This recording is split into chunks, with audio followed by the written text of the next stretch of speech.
कांग्रेसी कार्यकर मितेश परमार आज वडोदरा महानगर पालिका की बड़ी कचहरी पर दिव्यांग ठेले धारक को लिए पहुंचे। दरअसल दिव्यांग ठेले धारकों की समस्याओं को साझा करते हुए कांग्रेसी कार्यकर मितेश परमार की ओर से पालिका की बड़ी कचहरी पर आज हंगामा मचाया गया। उनकी ओर से ये मांग रखी जा रही है कि या तो दिव्यांग ठेले धारकों को सरकारी नौकरी दी जाए या फिर उन्हें 1 करोड़ रुपयों की लोन मुहैया करवाई जाए, जिससे कि उन्हें आर्थिक दिक्कतों का सामना न करना पड़े। इस मामले के मद्देनजर पेशकश करते हुए आक्रोश जताते हुए जब कांग्रेसी कार्यकर मितेश परमार पालिका की बड़ी कचहरी पर पहुंचे थे, तब उन्हें दिव्यांग ठेले धारक के साथ वहां से बाहर निकालने की कोशिश की गई, जिसके मद्देनजर कांग्रेसी कार्यकर मितेश परमार की ओर से इस मामले में जमकर रोष जताया गया।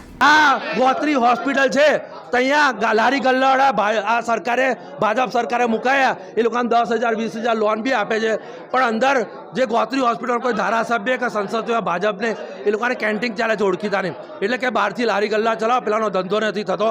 મેં ત્યાં સરકારી હોસ્પિટલમાંથી પાર્કિંગ તો બંધ કરાવી દીધું, પૈસા લેતા હતા 25-30 રૂપિયા, એ લડીને બંધ કરાવ્યું, પણ આ ગલ્લાવાળાને મેં કહું કોર્પોરેશન મેયર નોકરી આપી દે, કોર્પોરેશનમાં હર સાલ 2 કરોડ વડાપ્રધાન કે નોકરી દેગે।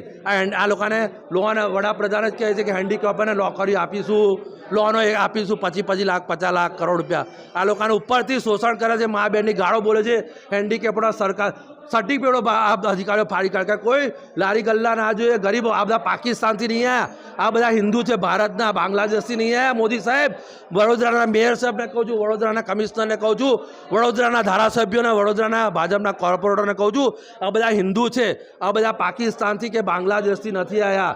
આ લોકોને સરકારી નોકરીઓ હર સાલ 2 કરોડ વડાપ્રધાન કહેતા હતા, સરકારી નોકરી આપી દો, નહીં તો 1-1 કરોડ રૂપિયા નોકરી એ લોકોને લોન આપો તો એ લોકોને નોકરી ધંધો ચાલુ કરશે।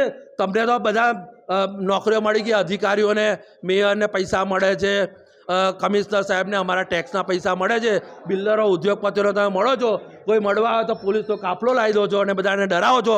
હવે હું પોલીસને કહું છું, જેટલા ખોટા કેસ કરો એટલા કરો, हम डरने वाले नहीं है, गरीबों के लिए लड़ने वाले, हमारी जान देने वाले। हमसे जुड़े रहने के लिए हमारे YouTube चैनल को सब्सक्राइब करें और नई वीडियो की नोटिफिकेशन के लिए बेल आइकॉन को दबाएं।